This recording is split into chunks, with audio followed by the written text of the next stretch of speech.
안녕하십니까. 국민의힘 국회의원 안상훈입니다. 오늘은 국민의힘 전 대표이시고 이번에 당 경선에 출마하시는 한동훈 대표님의 정책 비전 1탄을 발표하기 위해서 이 자리를 마련했습니다. 발표는 한 대표께서 직접 해주시겠습니다. 모시겠습니다.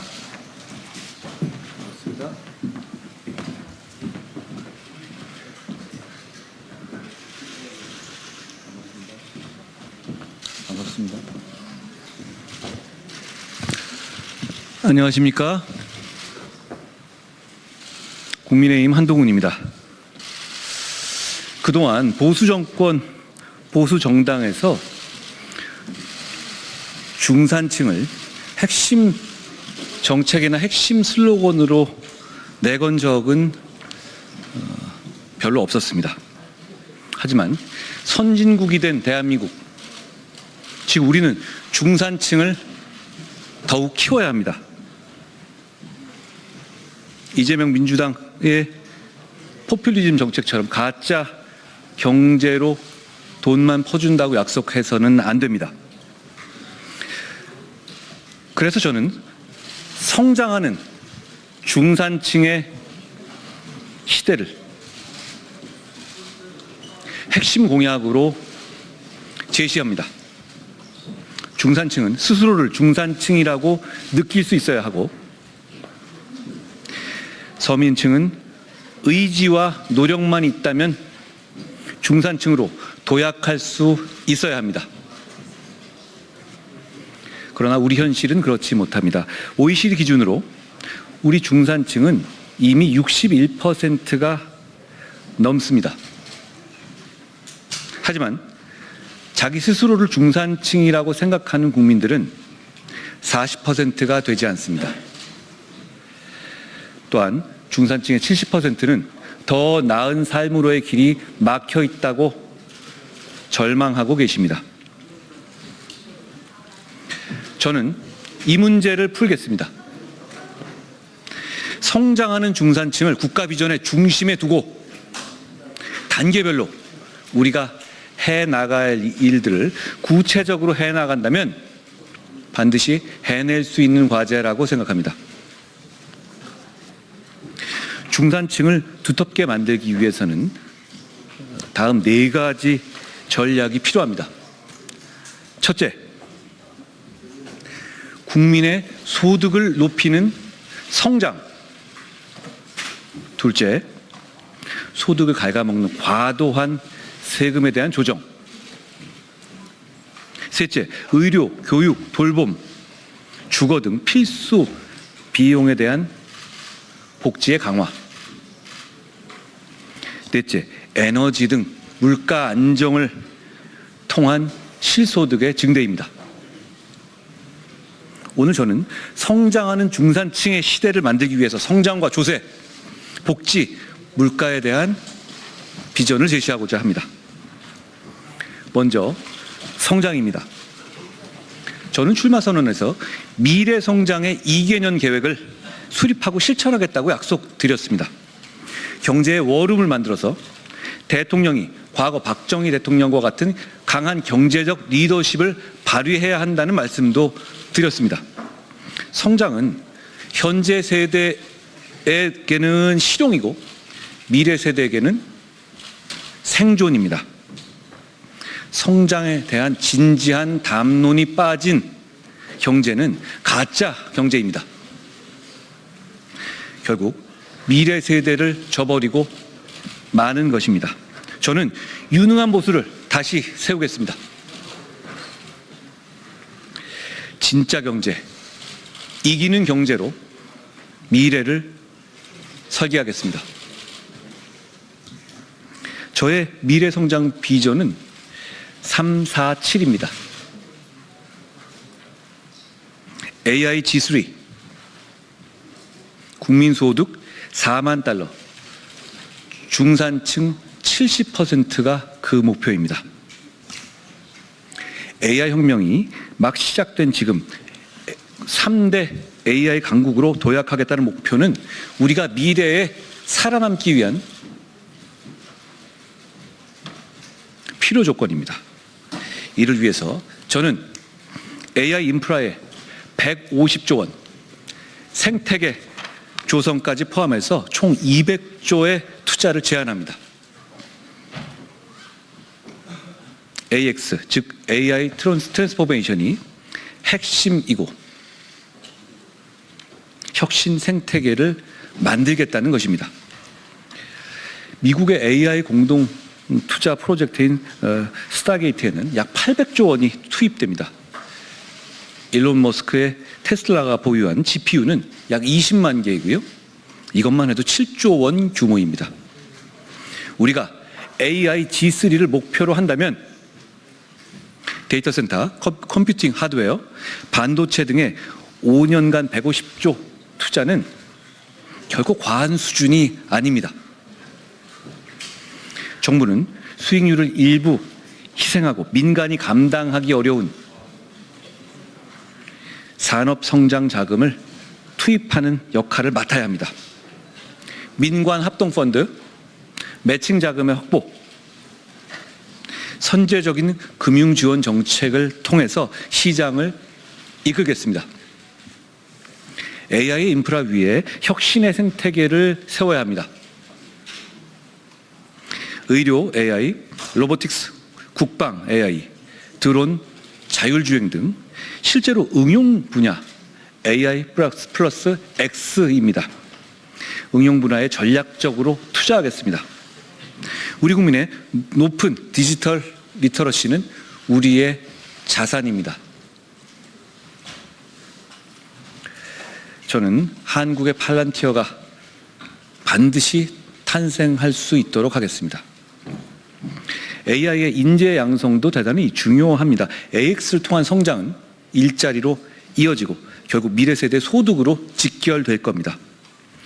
초중고부터 대학 교육까지 교육 과정을 AI 산업에 걸맞게 발전시켜서 AI의 전문 인재 1만 명을 양성하겠습니다. 아울러 이 모든 정책을 실현하고 뒷받침할 국가 차원의 산업 전략 조직, 가칭 미래 전략부를 신설하겠습니다.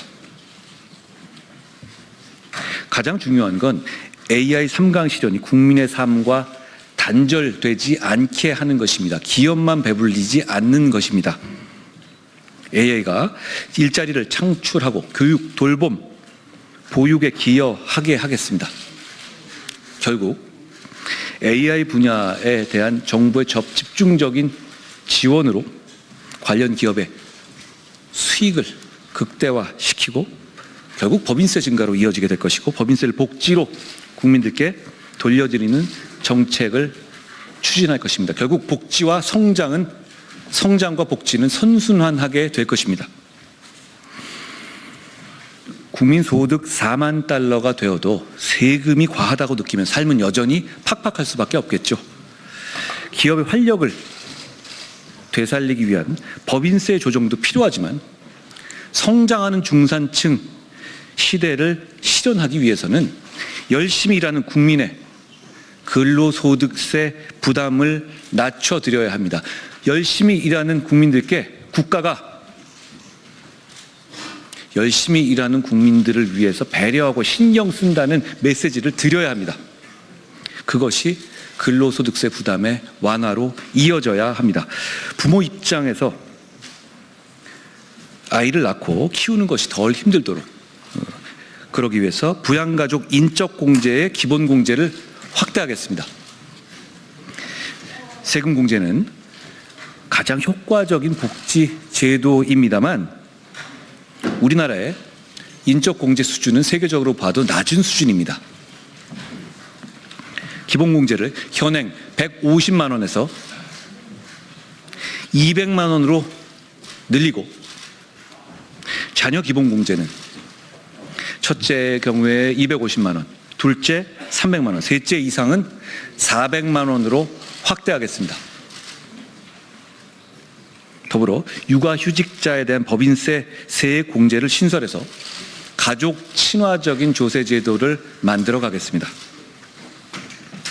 상속세는 현재처럼 유산 전체가 아니라 개인별 수령 기준으로, 즉 유산 취득세 개념으로 전환해서 국민의 부담을 덜겠습니다. 원래 상속세는 중산층이 내는 세금은 아니었습니다. 상속세를 정상화하겠습니다.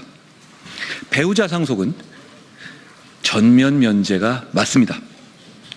자녀 공제를 확대하고 과표가 낮은 구간에는 세율을 더 인하해서 대부분의 국민의 세 부담을 실질적으로 줄이겠습니다. 예를 들어서 현행 과표 1억 이하의 10%, 세율을 5억 이하의 5%, 10억 이하는 15% 등으로 조정하겠습니다. 또한 혼인이나 출산을 돕기 위해서 부모가 증여하는 경우에는 해당 금액을 증여 총액에서 제외해서 미래 세대가 더 쉽게 자립하고 결혼 출산의 결정을 내릴 수 있도록 하겠습니다. 여러분, 대한민국이 성장하려는 이유는 너와 나, 우리 모두가 행복한 나라를 만들기 위해서입니다. 그동안 보수가 진심을 보이지 못했던 복지국가, 이 한동훈이 적극적으로 추진하려고 합니다. 복지를 확대한 만큼 국민의 실소득은 증가하게 될 겁니다. 그러나 저는 민주당식 복지 포퓰리즘, 미래 세대의 빚으로 현재 세대에게 빚잔치를 하는 가짜 정책은 하지 않겠습니다. 복지국가가 지속 가능하려면 성장과 복지의 선순환이 필요합니다. 기본소득 같은 현금 복지보다는 일자리 창출을 통해서 성장을 돕도록 서비스 복지부터 먼저 챙기겠습니다. 또한 단순히 약자 복지의 틀을 넘어서서 국민 모두가 자신의 걸맞는 맞춤형 복지를 누릴 수 있어야 합니다. 이는 그 자체로 중산층을 지원하고 두텁게 하는 길이기도 합니다. 먼저 한평생 복지계좌를 도입하겠습니다. 영유아부터 청년, 중장년, 노년에 이르기까지 생애 주기별 맞춤형 복지 혜택을 보장하고 수요자인 국민 스스로 관리할 수 있게 하겠습니다. 계좌 내에 현금 계정뿐 아니라 개인별 돌봄 서비스 계정도 마련할 예정입니다. 또한 복지 프로그램에 처져 있는 칸막이를 제거하고 바우처의 유효 기간도 연장하고자 합니다. 이를 통해서 모든 국민이 자녀 돌봄, 교육, 가족 간병 등 도움이 정말 필요한 순간에 필요한 만큼 알아서 조정해서 쓸 수 있도록 통합 조정하겠습니다. 역대 정부가 해내지 못했던 수요자 중심의 이러한 복지의 구조 조정, 부총리급 사회보장부를 두고 예산의 조정권을 부여해서 적극적으로 실천하겠습니다. 두 번째는 늘봄 학교의 시즌2입니다. 현재 초등학교 학생들의 돌봄은 수요에 비해서 턱없이 부족합니다. 경력 단절의 이유가 되고 있기도 하죠. 윤석열 정부의 성과 중에서 수요자의 만족도가 높은 늘봄 학교를 시즌2로 업그레이드 하겠습니다. 방과 후의 돌봄과 교육을 모든 아이가 이용할 수 있게 하고 더 이상 아이들이 학원을 전전하지 않도록 해서 사교육비 부담도 덜어드리겠습니다. 아침 식사와 방학 중 점심도 제공해서 부모님의 걱정을 덜어드리겠습니다. 세 번째는 가족 돌봄권의 보장입니다. 가족 돌봄 보험을 신설해서 일하는 부모의 육아휴직을 실질적으로 보장하겠습니다. 고령, 질병, 사고 등으로 간병이 필요한 가족이 있는 경우에는 모든 일하는 국민에게 간병 유급, 간병 가족 휴가를 제공하겠습니다. 네 번째는 100세까지 사시던 곳에서 편안하고 행복하게 노후를 보내실 수 있는 AIP, Aging in Place를 구현하겠습니다. 지금은 저소득 어르신들에게만 제공되던 주거 돌봄 서비스를 중산층 이상 필요한 모든 고령 국민에게 확대하겠습니다. 활력 100세를 위한 건강 저축제를 도입하고 건강 장수 인프라를 구축하겠습니다.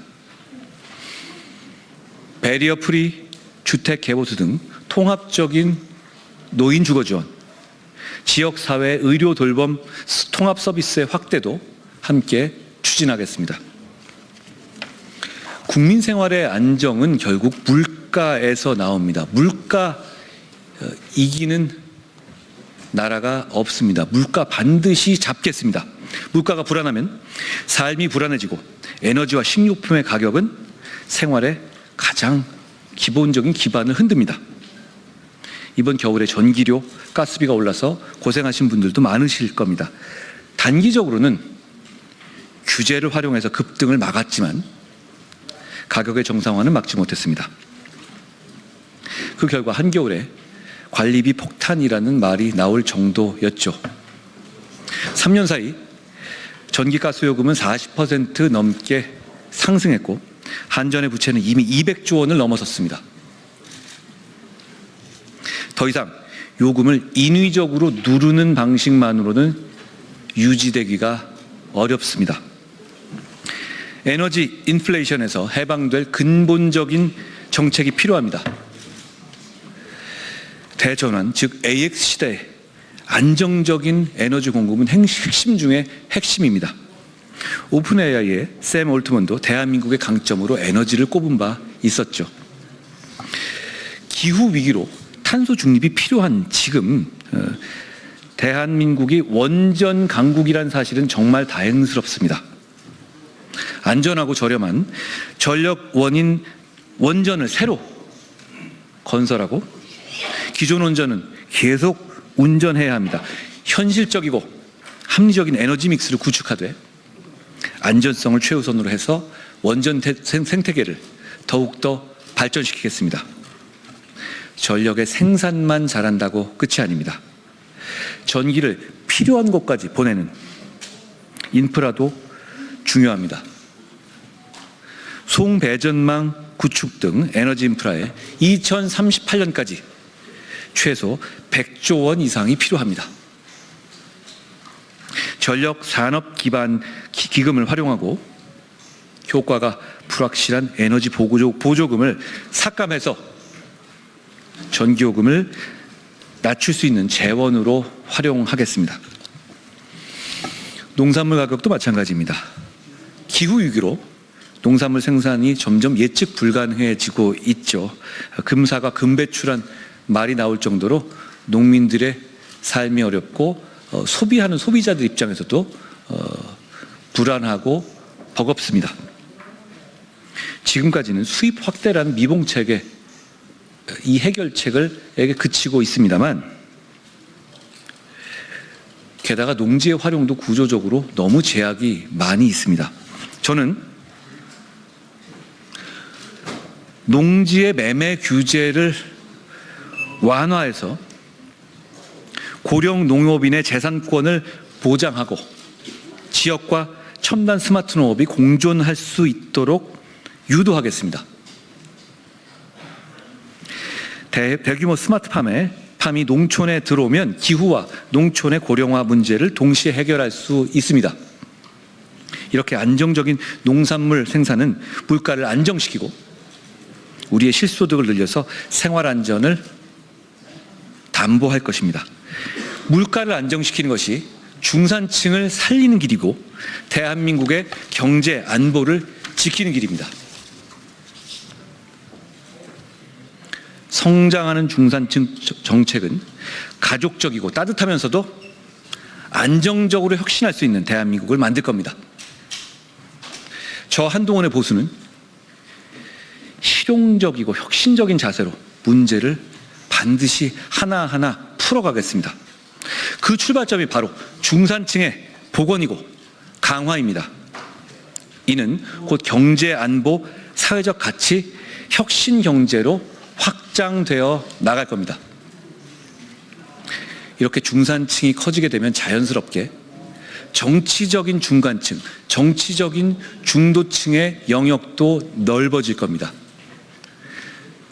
지금 잔인한 싸움이 계속되고 있는 양 끝에 스펙트럼만 진해지는 지금의 정치 상황에서 중산층을 강화해서 중도층을 넓히고 중도층의 목소리를 낼 수 있는 공간을 내주는 것은 정치적으로 위기를 극복하는 데 있어서도 큰 역할을 할 것이라고 확신합니다.